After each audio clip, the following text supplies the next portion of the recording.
사랑과 은혜가 충만하신 나의 주 하나님 아버지, 부족한 저희에게 새로운 한 해를 허락하신 하나님께 감사와 찬송과 존귀와 영광을 올립니다.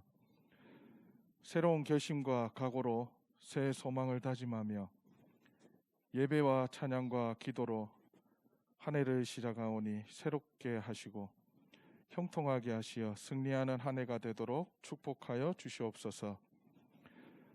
올해는 다시 한번 우리가 새로운 다짐으로 어리석은 삶을 살지 않게 하옵시고 오직 주님만을 바라보며 주님께 쓰임받는 자로 세워 주시옵소서.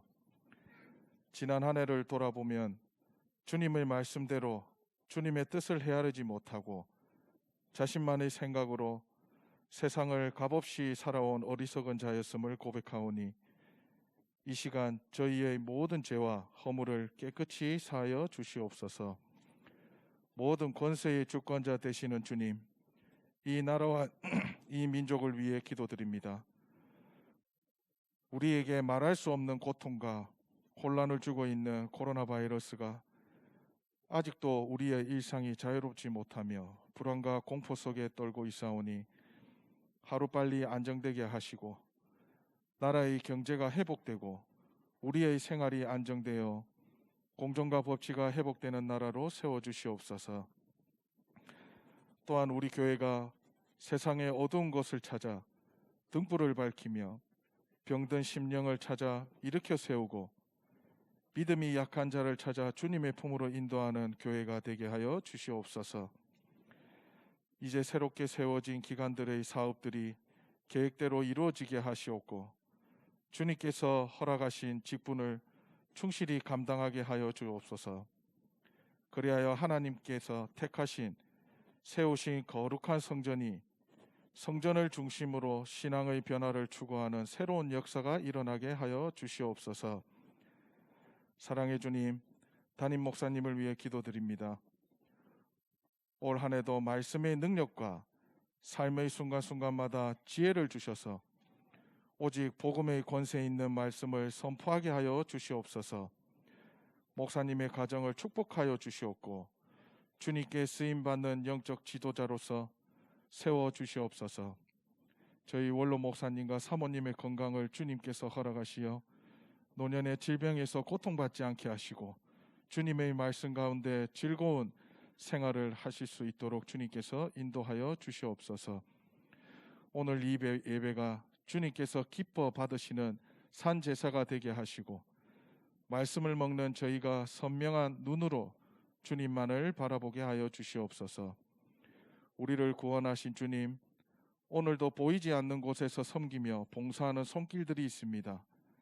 어려운 가운데서 섬기며 봉사하는 이들에게 기쁨과 찬양이 넘치는 새해가 되게 하여 주시옵고 우리 가정과 직장과 사업장에도 감사와 축복으로 채워 주시옵소서.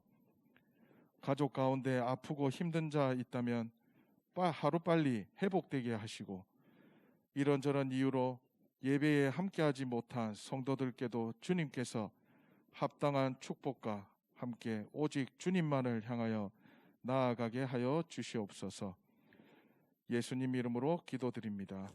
아멘.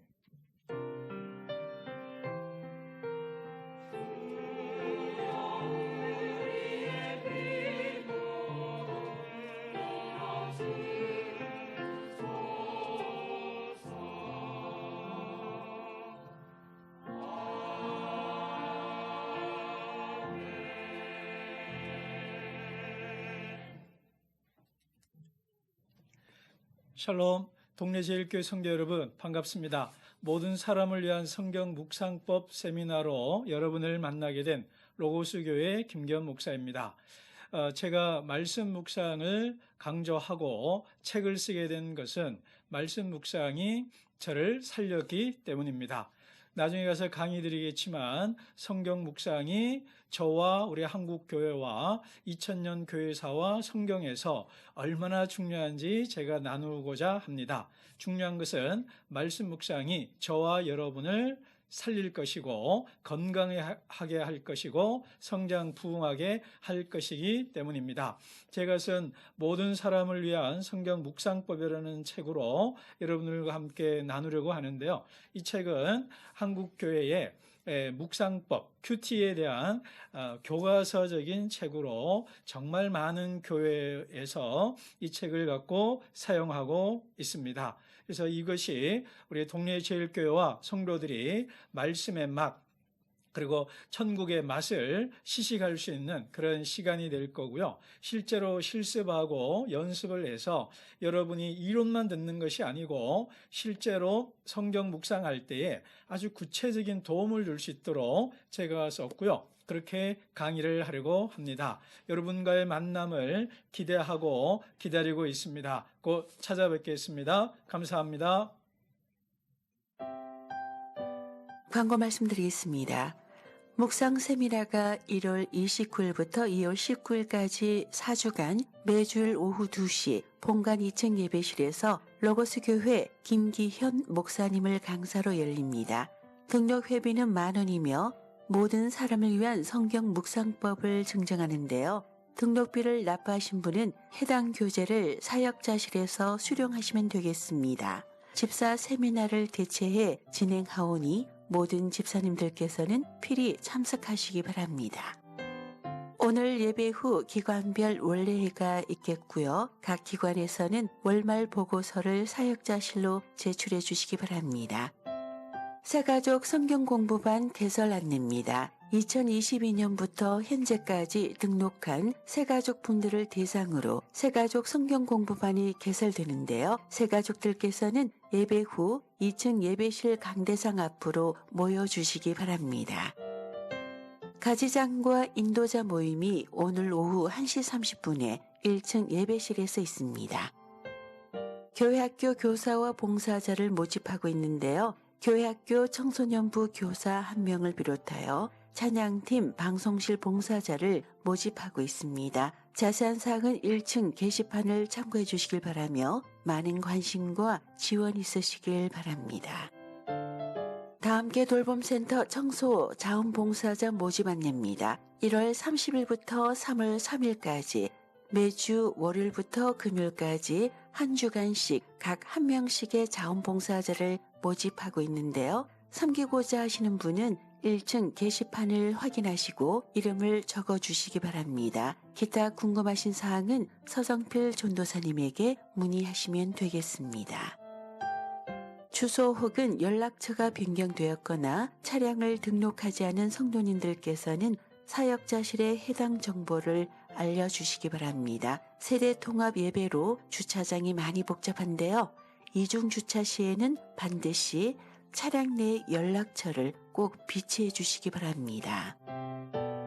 설 연휴 기간 교회 운영 안내입니다. 1월 21일 토요일과 23일 월요일, 24일 화요일에 해당 기간에는 교회 문을 열지 않습니다. 새벽 기도회는 1월 21일 토요일엔 현장과 온라인 기도회로 1월 23, 24 월요일과 화요일은 온라인 기도회로만 드려지겠습니다. 1월 22일 주일에는 예배 후 점심 식사를 제공하지 않는데요. 설 연휴 기간 동안 하나님의 은혜 안에서 가족들과 행복한 시간 보내시고 오가는 모든 여정이 안전하시길 바랍니다. 여러분 모두 새해 복 많이 받으세요. 네, 감사합니다. 가지장 인도자 모임이 오늘 1시 30분에 1층 예배실에 있습니다. 가지장 우리 가지 편성표가 완성이 됐습니다. 그래서 가지 편성표 나눠드리고 또 여러 가지 이야기들을 조금 하려고 합니다. 앞으로 가지가 가야 될 방향에 대해서 이야기하려고 합니다. 가지장님들, 인도자님들 꼭 참석해 주시기를 바랍니다. 그리고 새가족 성경부가 이제 드디어 시작이 됩니다. 새가족분들께서는 또 새가족 성경부에 함께하기를 원하시는 분들은 예배 후에 이 앞자리에 모여주시면 제가 오늘은 오리엔테이션으로 전체적인 개관을 좀 말씀드리려고 합니다. 묵상 세미나가 1월 29일부터 있습니다. 꼭 참석하시고 좋은 기회입니다. 놓치지 마시고 참석해 주시기를 바랍니다. 네, 이 시간 우리 교동문 시편 5번째 시편 8편을 함께 교독하시도록 하겠습니다. 교동문입니다. 시편 5번째 시편 8편입니다.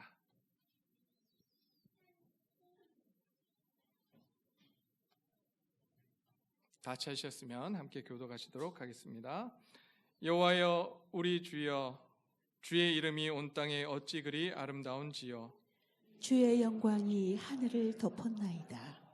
주의 대적으로 말미암아 어린 아이들과 젖먹이들의 입으로 권능을 세우시며 이는 원수들과 보복자들을 잠잠하게 하려 하심이니이다.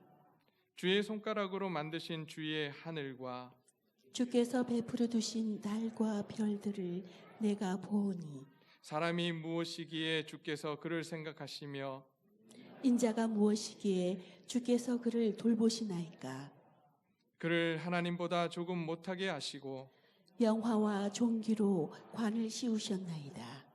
주의 손으로 만드신 것을 다스리게 하시고 만물을 그의 발 아래 두셨으니 곧 모든 소와 양과 들짐승이며 공중의 새와 바다의 물고기와 바닷길에 다니는 것이니이다. 다 같이 하시겠습니다. 여호와 우리 주여, 주의 이름이 온 땅에 어찌 그리 아름다운지요. 아멘. 네, 이 시간 성가대 찬양을 들으시면서 주님 앞에 봉헌하는 시간, 예물 드리는 시간 갖도록 하겠습니다.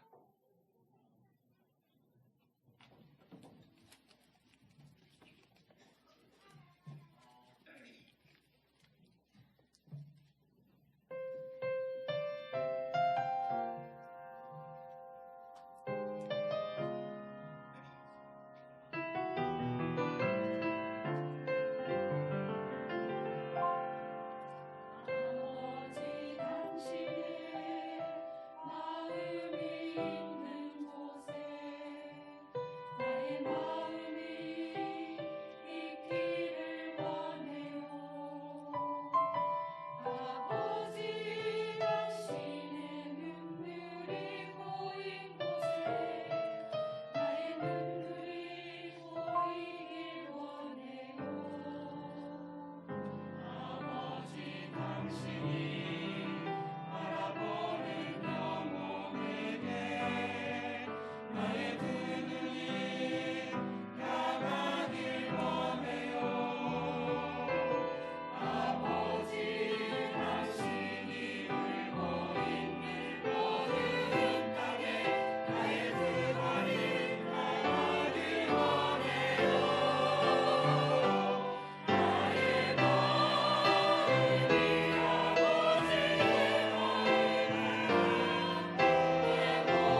감사합니다. 소리가 너무 좋아지는 것 같아요. 네, 성가대 소리가 풍성해지고 우리 왜 그런가 봤더니 우리 권집사님 저기 앉아 계시네요. 네, 좋습니다. 네, 우리 권집사님도 참여해 주시고 또 우리 청소년부 아이들도 함께하면서 너무 좋은 것 같습니다. 제가 이렇게 기쁜데 또 우리 성도님들이 이렇게 들으시기에 좋은데 우리 하나님 아버지께서는 또 얼마나 기뻐하시겠습니까? 계속해서 하나님을 기쁘게 드리는 저희 교회 되기를 소원합니다. 함께 기도하시겠습니다. 하나님 감사합니다. 이 시간 주님 앞에 나와서 하나님께 예배를 드립니다. 우리의 삶의 주인이 하나님이심을 고백하며 우리의 삶의 왕이 하나님이심을 고백하며 주님 앞에 나옵니다.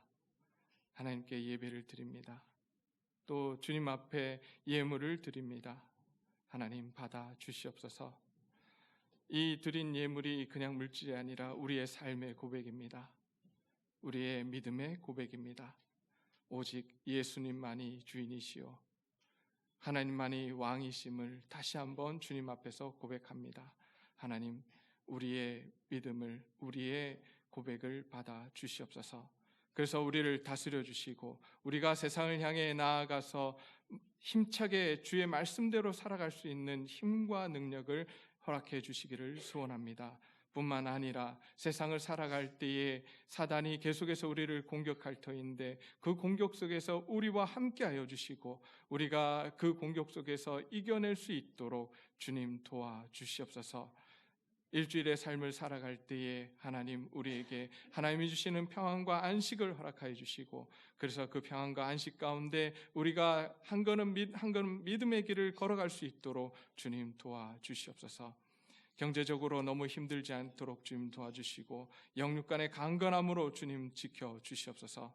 감사를 드리며 예수님 이름으로 기도드립니다. 네, 이 시간 우리 하나님의 말씀 사무엘하 23장 8절부터 23절까지의 말씀을 우리 이주호 집사님 가정에서 읽어주시겠습니다. 성경 읽겠습니다. 다윗의 용사들의 이름은 이러하니라. 다금온 사람 요셉 바세벳이라고도 하였고 에센 사람 아디노라고도 하는 자는 군 지휘관의 두목이라. 그가 단번에 800명을 쳐 죽였더라. 그 다음은 아호와 사람 도대의 아들 엘라살이니 다윗과 함께한 세 용사 중의 한 사람이라. 블레셋 사람들이 싸우려고 거기에 모임에 이스라엘 사람들이 물러간지라. 세 용사가 싸움을 도두고 그가 나가서 손이 피곤하여 그의 손이 칼에 붙기까지 블레셋 사람을 치니라. 그 날에 여호와께서 크게 이기게 하셨으므로 백성들은 돌아와 그의 뒤를 따라가며 노략할 뿐이었더라. 그 다음은 하랄 사람 아게의 아들 삼마라. 블레셋 사람들이 사기가 올라 거기 녹두나무가 가득한 한쪽 밭에 모임에 백성들은 블레셋 사람들 앞에 도망하되 그는 그 밭 가운데 서서 막아 블레셋 사람들을 친지로 여호와께서 큰 구원을 이루시리라. 또 30두목 중 세 사람이 곡식될 때에 아둘람 굴에 내려가 다윗에게 나아갔는데 때에 블레셋 사람의 한 무리가 르바임 골짜기에 진쳤더라. 그때 다윗은 산성에 있고 그때 블레셋 사람의 요새는 베들레헴에 있는지라. 다윗이 소원하여 이르되 베들레헴 성문 곁 우물 물을 누가 내게 마시게 할까 하매 세 용사가 블레셋 사람의 진영을 돌파하고 지나가서 베들레헴 성문 곁 우물물을 길어 가지고 다윗에게로 왔으나 다윗이 마시기를 기뻐하지 아니하고 그 물을 여호와께 부어드리며 이르되 여호와여 내가 나를 위하여 결단코 이런 일을 하지 아니하리이다. 이는 목숨을 걸고 갔던 사람들의 피가 아니니까 하고 마시기를 즐겨하지 아니하니라. 세 용사가 이런 일을 행하였더라. 또 수르야의 아들 요압의 아우 아비새이니 그는 세 사람의 우두머리라. 그가 그의 창을 들어 300명을 죽이고 세 사람 중에 이름을 얻었으니 그는 세 사람 중에 가장 존귀한 자가 아니냐. 그가 그들의 우두머리가 되었으나 그러나 첫 세 사람에게는 미치지 못하였더라. 또 갑셀 용사의 손자 여호야다의 아들 분하야이니 그는 용맹스런 일을 행한 자라. 일찍이 모압 아리엘의 아들 둘 죽였고 또 눈이 올 때 구덩이에 내려가서 사자 한 마리를 쳐 죽였으며 또 장대한 애굽 사람을 죽였는데 그의 손에 창이 있어도 그가 막대기를 가지고 내려가 그 애굽 사람의 손에서 창을 빼앗아 그 창으로 그를 죽였더라.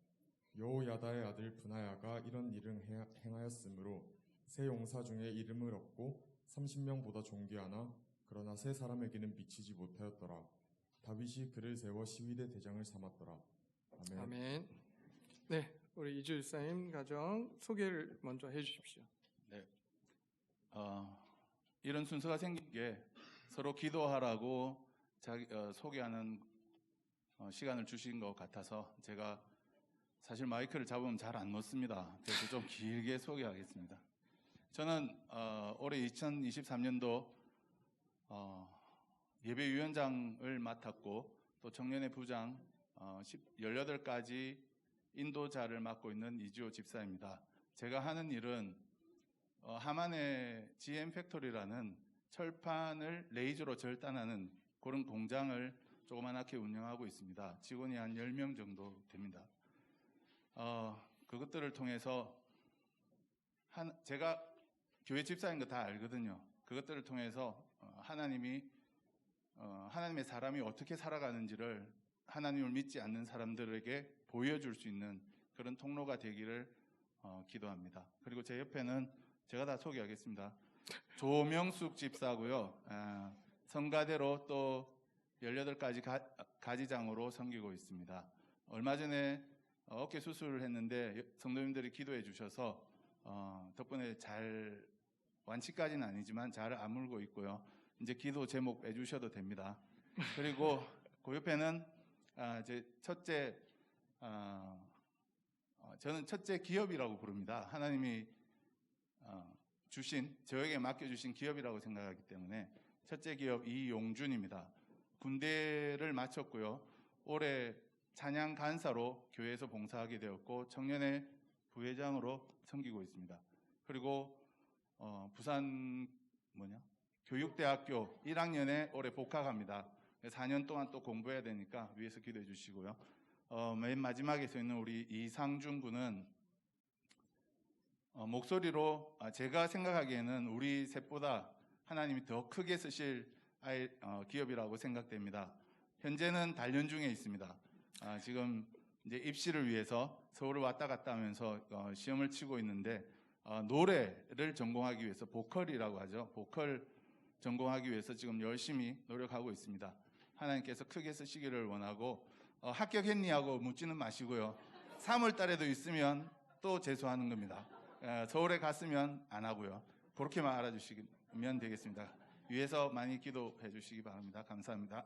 네, 감사합니다. 네, 잠깐 기다리세요. 네. 다음부터 마이크를 안 줘야 되겠습니다. 자, 기도 제목 올라왔습니다. 3가지 기도 제목인데요. 교회의 모든 가족들이 하나님을 향한 마음 한정성으로 삶의 예배를 드리는 공동체 되기를 기도 제목으로 주었고, 또 맡겨진 직분에 기도로 충성되는 일꾼이 되기를, 또 가정과 직장과 학교에서 하나님 나라의 가치를 기준으로 하나님을 주인으로 시인하며 세상을 이기신 예수님의 제자의 삶을 살아낼 수 있기를 위해서 기도 제목 주셨습니다. 함께 기도하도록 하겠습니다. 아버지 하나님 감사합니다. 또 이지호 집사님 가정을 저에게 보내주시고 함께 믿음 생활을 하게 하셔서 감사를 드립니다.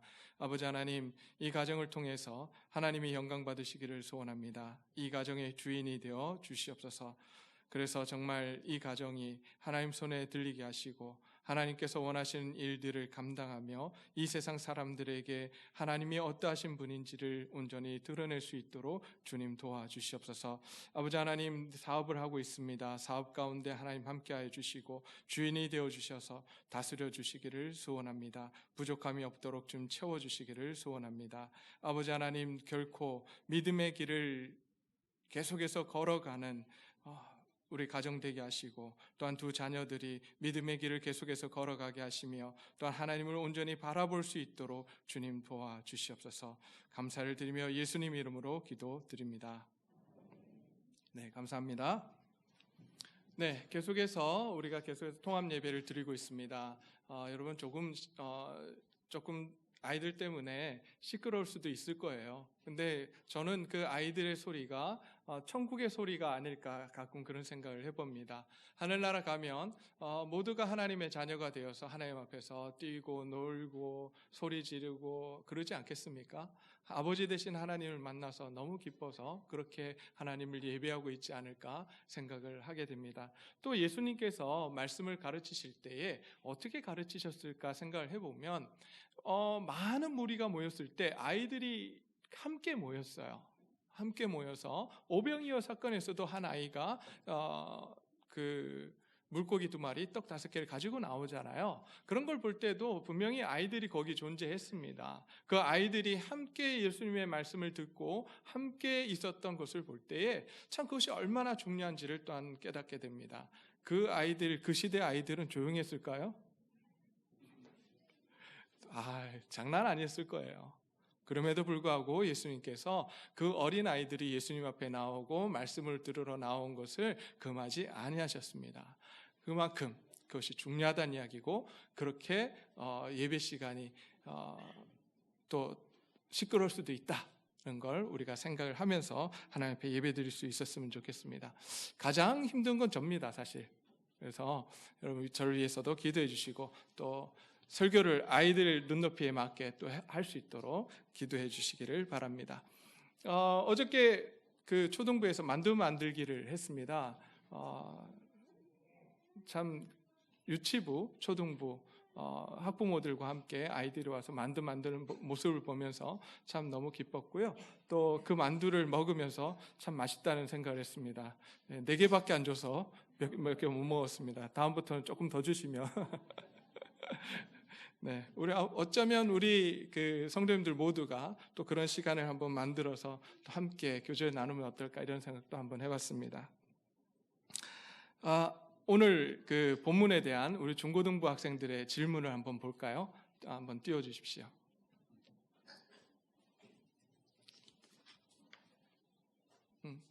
네, 잘 보이십니까?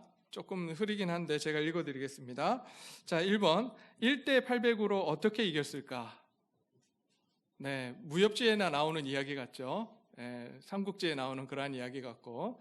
자, 그 다음 2번. 왜 우물물을 힘겹게 용사들이 가져왔는데 그것을 하나님께 드렸나요?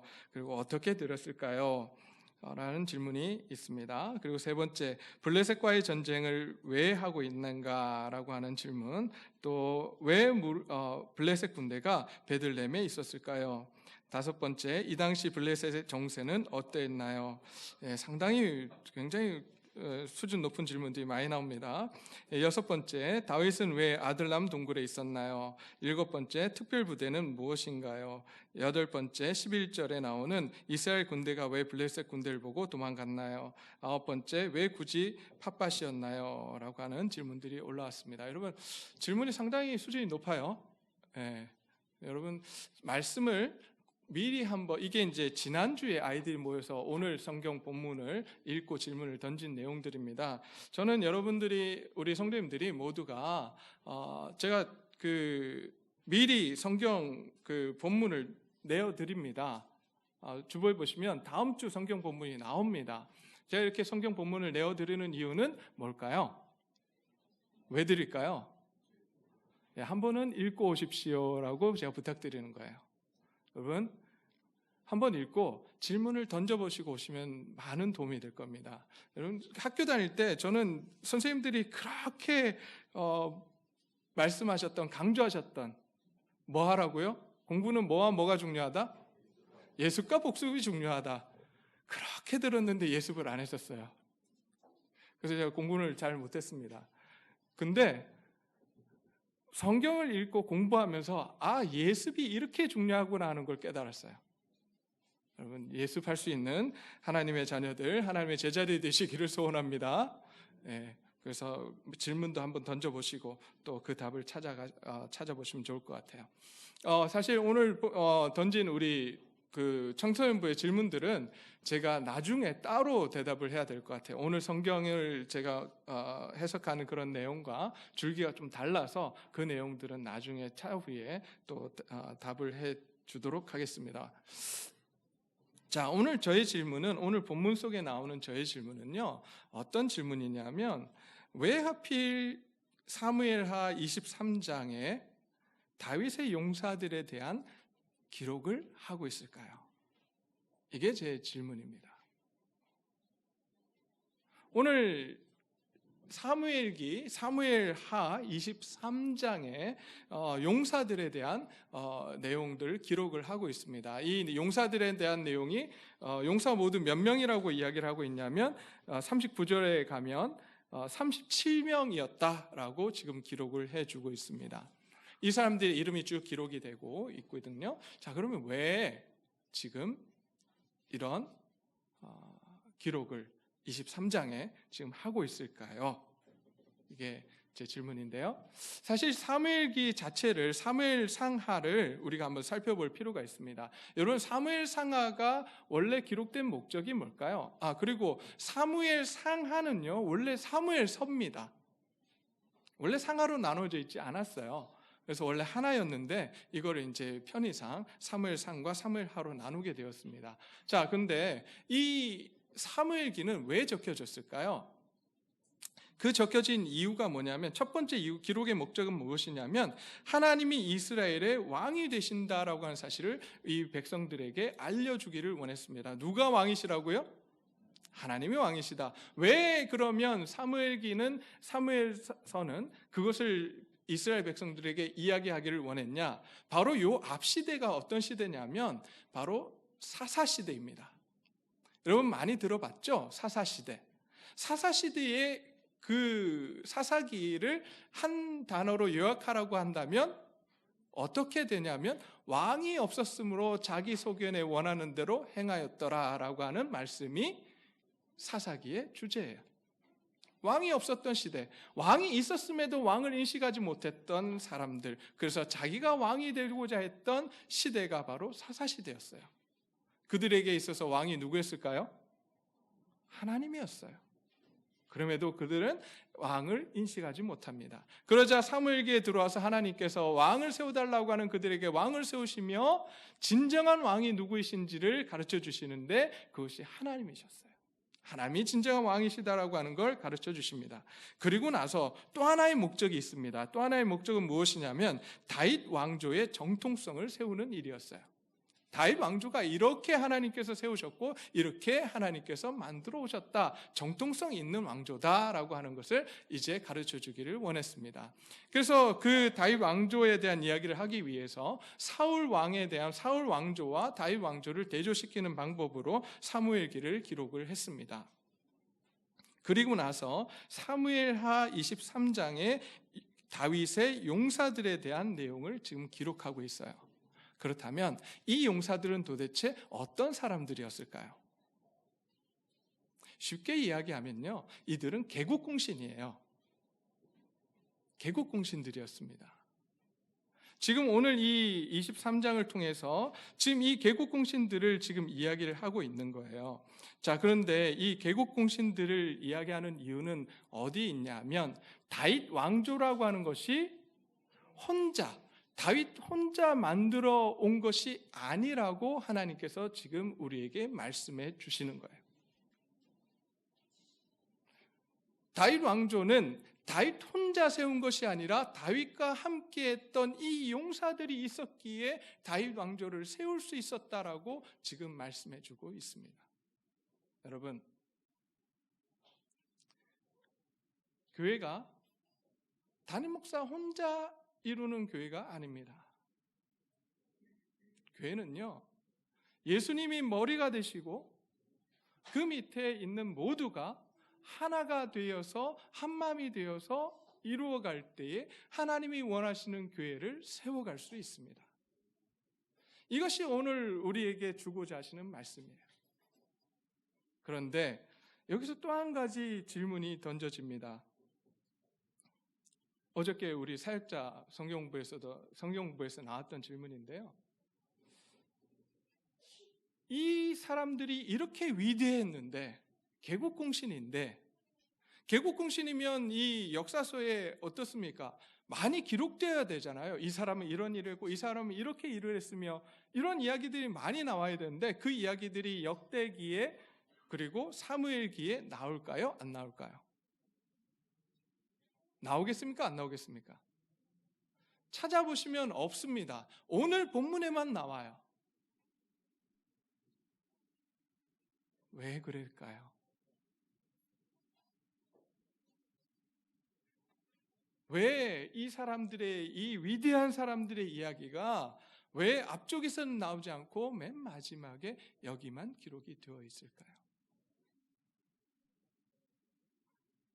다윗을 지키고 보호하면서 다윗과 함께 싸우고 다윗의 왕조를 세웠습니다. 그들이 개국 공신이었어요. 그렇다면 많이 기록되고 그들이 드러날 법도 한데 그들이 나타나지 않습니다. 왜요?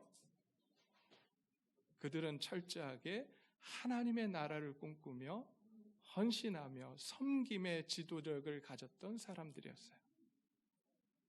자기 자신을 드러내지 않습니다. 철저하게 자기 자신을 섬기는 자리로 낮춥니다. 그리고 그 속에서 헌신해 갔던 사람들, 그 사람들의 이야기가 오늘 사무엘기 23장에 나오는 이야기예요. 용사들의 이야기. 여러분, 예수님의 제자들 아시죠? 12제자들.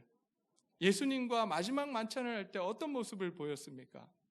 누가 높은 지를 가지고 열심히 싸웁니다. 왜 싸웠어요? 곧 예수님께서 예루살렘에 올라가시면 예수님께서 왕이 되시고 왕이 되시면 자기네들이 개국공신에 대해서 한 자리를 차지할 거라고 생각했습니다. 그러기에 누가 큰 자냐, 누가 더 높은 자리를 차지할 것이냐, 이것을 가지고 싸웠던 것을 볼 수 있습니다. 심지어 요한의 어머니는 예수님을 찾아와서 하나는 어디에? 하나는 우편에, 하나는 좌편에, 하나는 우의정에, 하나는 좌의정에 세워주십시오라고 부탁했던 모습을 또한 볼 수가 있습니다. 그러나 오늘 이 다윗과 함께 다윗의 왕조를 세웠던 이 개국공신들은 철저하게 그런 모습이 아니었습니다. 오히려 하나님 앞에서 섬기고 자기 자신을 낮추며 헌신했던 사람들이 바로 이 사람들이라고 하는 것입니다. 자, 그렇다면 이제 다윗의 용사들은 이 함께한 이 37명의 용사들은 언제, 왜 다윗과 함께하게 되었을까요? 왜 모여들었을까요? 오늘 본문 말씀 13절을 보게 되면 이런 말씀이 나옵니다. 또 32목 중 3사람이 곡식을 벨 때에 아둘람에 내려가 다윗에게 나아갔는데 라고 되어 있어요. 여기서 지금 기록하고 있는 단어 중에 하나가 아둘람 굴이라고 나옵니다. 자, 아둘람 공동체라고 우리는 이야기하는데요. 이 내용은 어디 나오냐면 사무엘상 22장 1절부터 2절에 나오는 말씀입니다. 우리 한번 찾아볼까요? 사무엘상 22장입니다.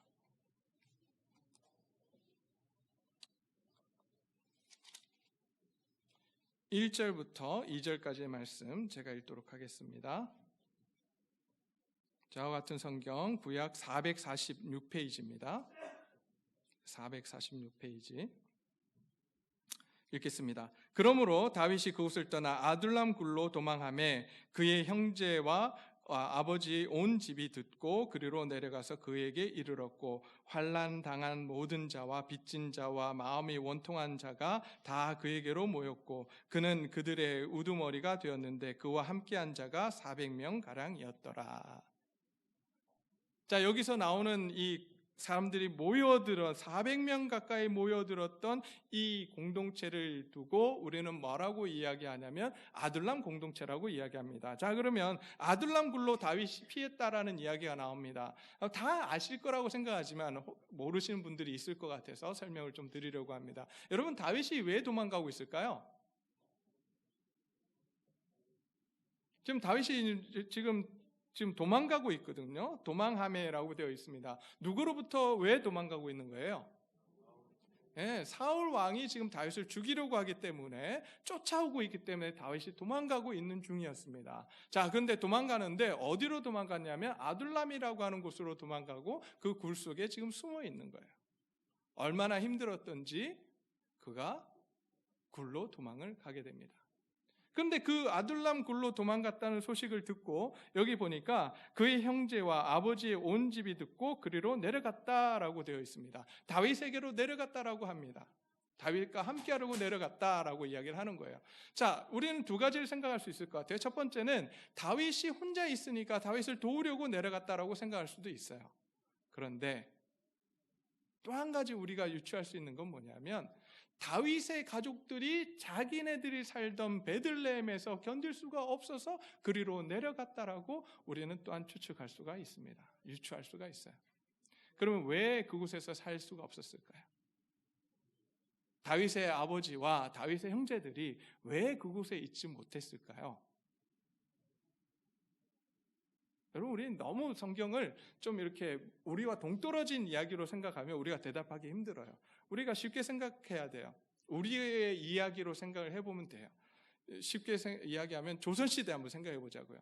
조선시대에 어떤 한 신하가 역적이 됩니다. 왕의 역적이 되었을 때에 그 가족들이 어떻게 됩니까?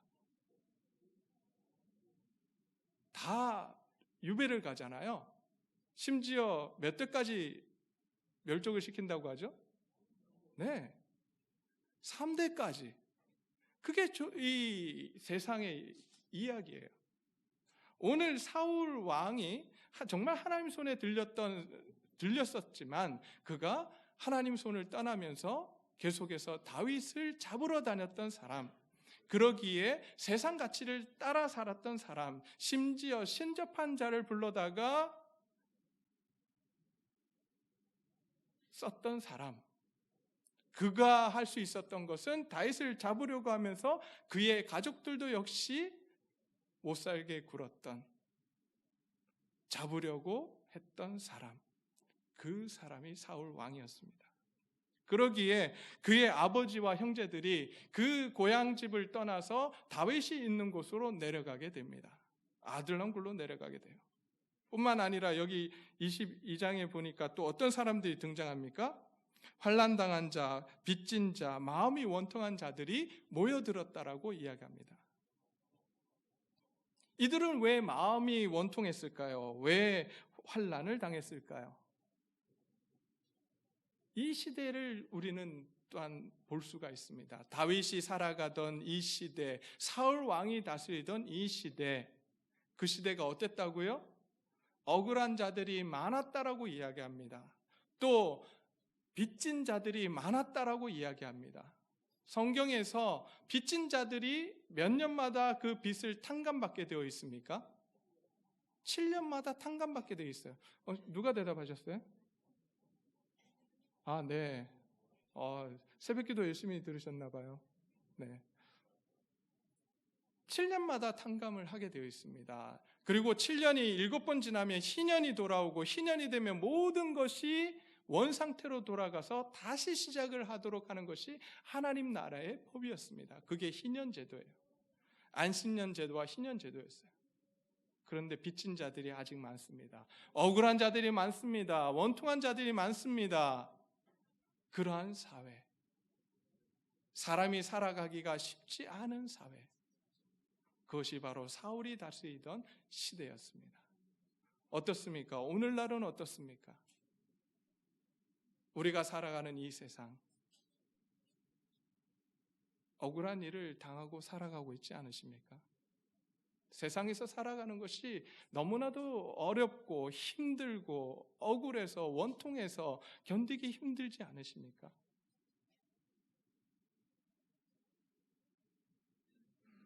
이제 그 모든 마음을 가지고 이 하나님 앞에 교회로 달려오신 줄 믿습니다. 왜 오셨어요?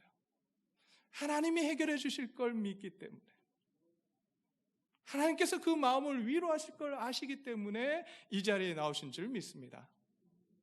다윗에게 달려왔던 사람들도 그런 마음이었어요.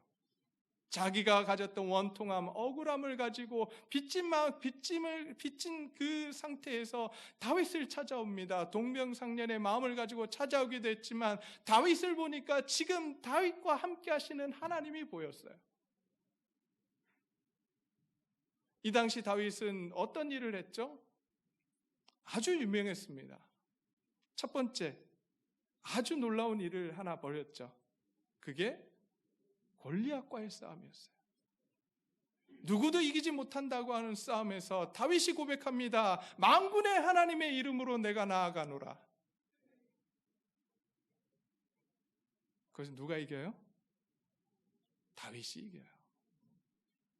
하나님을 뒤에 업고 하나님의 힘으로, 하나님의 능력으로 골리앗을 이깁니다. 사람들이 다 그 이야기를 듣습니다. 하나님이 아니고서는 그 일을 할 수 없다고 믿었어요. 근데 다윗이 전쟁을 나가기 시작합니다. 전쟁에 나가는 데마다 다 승리하면서 돌아옵니다. 그래서 백성들이, 여인들이 이렇게 찬양합니다. 사울은 천천히요, 다윗은 만만이라. 이 소문을 들었던 사람들, 그 사람들이 다윗이 쫓기는 모습을 보면서 하나님이 정말 누구와 함께 하시는가 하는 것을 보게 됩니다. 내가 다윗과 함께 한다면 내가 지금 가지고 있는 이 억울함과 원통함을 풀 수 있을 거야. 하나님이 함께 하시니까. 그리고 다윗에게로 달려갑니다. 다윗에게 달려가서 그들은 하나의 꿈을 꾸기 시작합니다. 죄송합니다. 이 더러운 세상, 이 몹쓸 세상에 정말 하나님이 원하시는 그런 세상을 꿈꾸며 다윗과 함께 걸어갔던 사람들, 그 사람들이 바로 용사들이었습니다. 여러분, 어떤 꿈을 꿨을까요? 정의와 공의가 실현되는 나라. 사무엘하 8장 15절에 이렇게 기록되어 있습니다. 제가 읽어드리겠습니다. 8장 15절. 다윗이 온 이스라엘을 다스려 다윗이 모든 백성에게 정의와 공의를 행할세. 다윗이 어떻게 했다고요? 모든 백성들에게 뭐와 뭐를 행했다고요? 정의와 공의를 행했다라고 이야기하고 있습니다. 여러분, 그냥 단순하게 왕이 되어서 이것을 행한 것이 아니라 다윗과 함께 했던 이 용사들이 함께 꿈을 꾸며 생각했던 나라, 그 나라는 하나님의 공의와 정의가 일어나는 나라였습니다. 그들은 다윗과 함께 그런 꿈을 꿨습니다. 그리고 다윗과 함께 또 하나의 꿈을 꿉니다. 하나님의 은혜와 사랑이 넘치는 나라를 꿈꿉니다. 여러분, 그 하나님의 사랑과 은혜가 넘치는 그 하나님의 나라, 사무엘하 9장 1절부터 13절에 나옵니다. 다윗이 어떻게 할까요? 여기에 나오는 이야기는 누구의 이야기냐면 요나단의 아들 무비보셋에 대한 이야기예요. 그는 절름발이었어요. 다리를 절었어요. 그런데 요나단과의 약속을 지키기 위해서 다윗은 그 아들을 찾아냅니다. 그리고 그 아들에게 자기가 약속했던 그 약속을 신실하게 지키며 그에게 은혜를 베풉니다.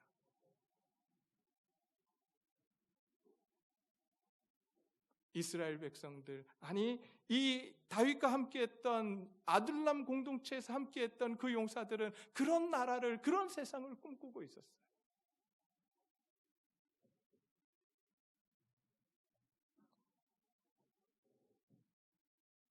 그러면서 이 아둘람 공동체의 특징을 세 가지로 이야기한다면, 첫째, 사람을 살리는 공동체였습니다. 그들에게 있어서 가장 큰 가치는 사람이었어요. 다른 것이 아니었습니다. 사람을 살리는 공동체, 사람이 가장 중요한 공동체였습니다. 저희 교회도 그런 교회 되기를 소원합니다. 돈이 중요한 것이 아니라, 행사가 중요한 것이 아니라 사람이 가장 중요한 곳이 되기를 소원합니다. 그 내용이 어디 나오냐면요,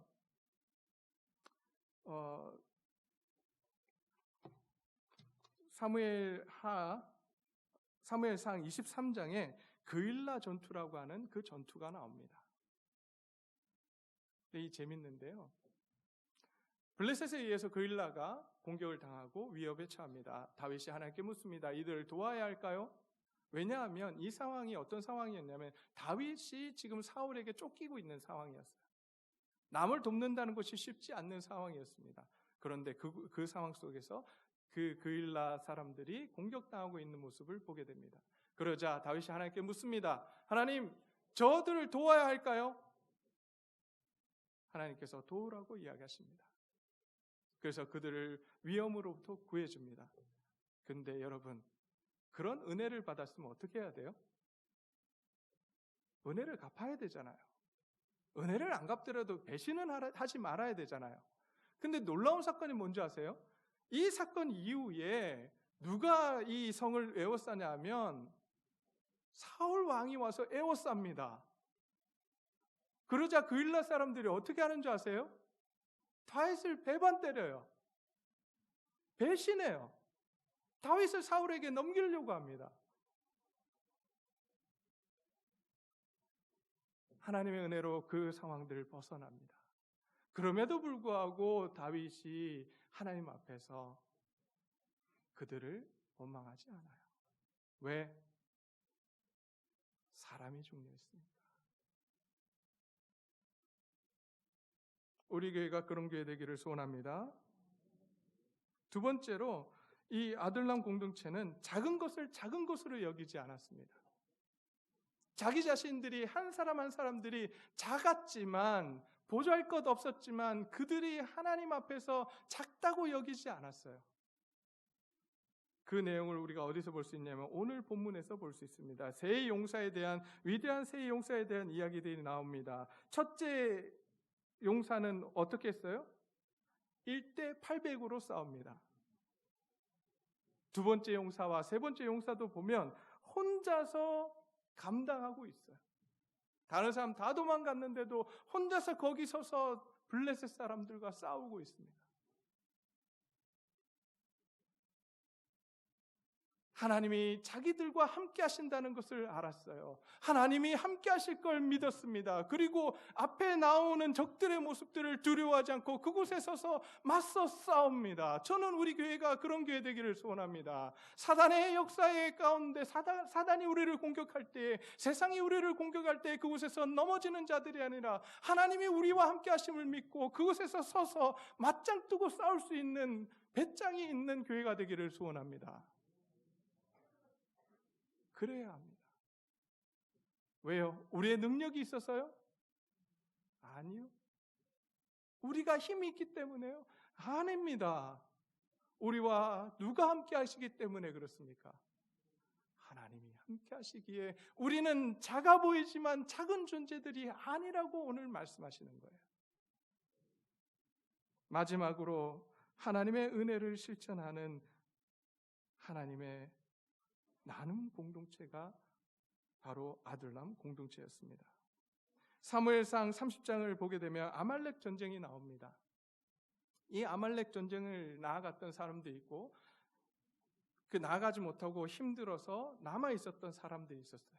근데 아말렉과 싸워서 이깁니다. 그리고 모든 노략물들을 다시 가져갔던 그들이 빼앗겼던 어린 아이들과 부녀자들 데리고 오고 노략물들을 다시 가지고 돌아오는데 돌아왔을 때에 사람들이 이야기합니다. 저들은 싸우러 안 나갔으니까 저들에게 이 노약물을 나눠주지 맙시다라고 하는 그러한 내용들이 나옵니다. 그런데 거기서 이야기합니다. 아니, 그들도 우리와 같은 형제들이다. 그들에게도 동일하게 나눠줘야 된다라고 이야기합니다. 이것은 은혜 받은 자만이 할 수 있는 일이었어요. 은혜 받은 자라면, 은혜를 알고 있는 자라면 이렇게 자기가 가지고 있는 것들을 나눌 수 있는 사람들입니다. 저희 교회가 그런 교회 되기를 간절히 소원합니다. 우리가 꿈꿔야 할 공동체는 어떤 공동체입니까? 사람이 회복되는 공동체 되기를 소원합니다. 회복의 공동체 되기를 소원합니다. 세상에서 어려운 마음 가지고, 세상에서 힘든 마음 가지고, 세상에서 지친 마음 가지고 돌아왔을 때 그 사람들을 회복시킬 수 있는 공동체, 그것이 진짜 하나님이 원하시고 기대하시는 공동체예요. 그런 교회가 되기를 간절히 소원합니다. 뿐만 아니라 하나님의 공의와 정의가 실현되는 공동체 되기를 소원합니다.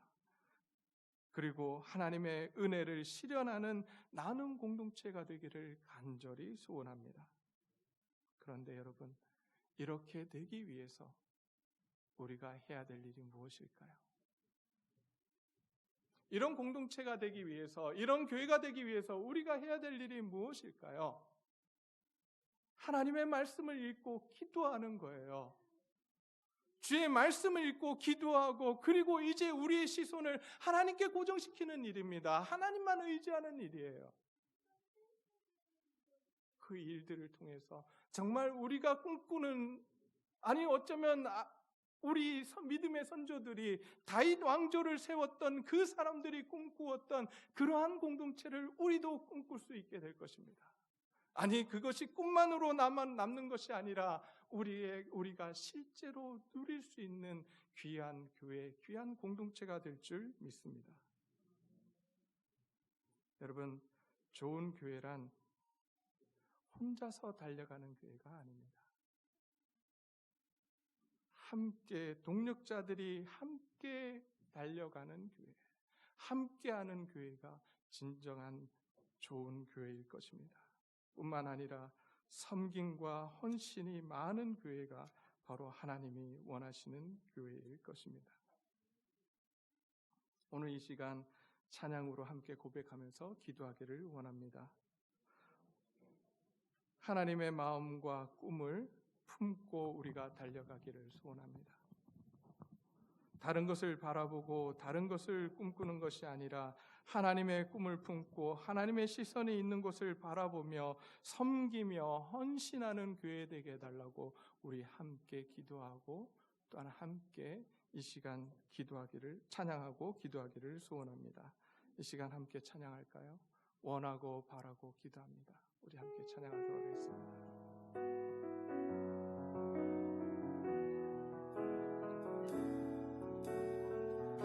세상을 살아가는 동안에 나의 힘을 의지할 수 없으니 기도하고 낙심하지 말 것을 주께서 참 소망이 되심이라. 길을 걸어가는 동안에 세상의 것 의지할 수 없으니 감사하고 낙심하지 말 것을 주께서 참 기쁨이 되심이라. 하나님의 꿈이 나의 비전이 되고 예수님의 성품이 나의 인격이 되고 성령님의 권능이 나의 능력이 되길 원하고 바라고 기도합니다. 하나님의 꿈이 나의 비전이 되고 예수님의 성품이 나의 인격이 되고 성령님의 권능이 나의 능력이 되길 원하고 바라고 기도합니다. 우리 시간 함께 기도하기를 소원합니다. 그렇습니다. 하나님, 이제 다른 것 바라보지 않겠습니다. 하나님의 마음을 바라보고 하나님의 시선이 있는 곳에 우리의 시선을 맞추기를 소원합니다. 하나님의 꿈이 나의 비전이 되고 예수님의 마음이 나의 인격이 되고 성령님의 권능이 나의 능력이 되기를 소원합니다. 그래서 하나님이 원하시는 그 교회 이루게 하여 주시옵소서. 우리 이렇게 하나님 앞에 간절히 기도하도록 하겠습니다. 함께 기도하겠습니다. 아버지 하나님 감사합니다.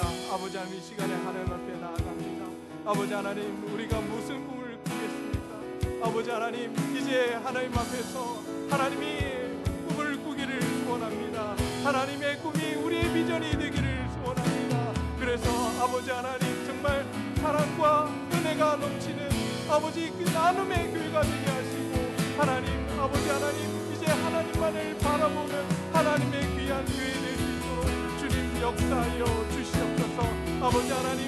아버지 하나님의 정의와 공의가 살아있는 교회가 되게 하여 주시옵소서.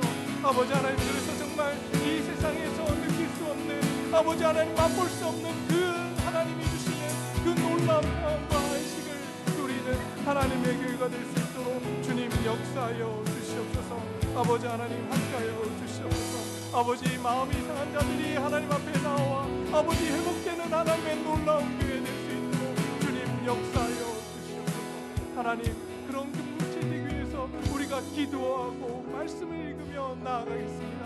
하나님 도와주시옵소서. 하나님 함께하여 주시옵소서. 주님 도와주시기를 원합니다.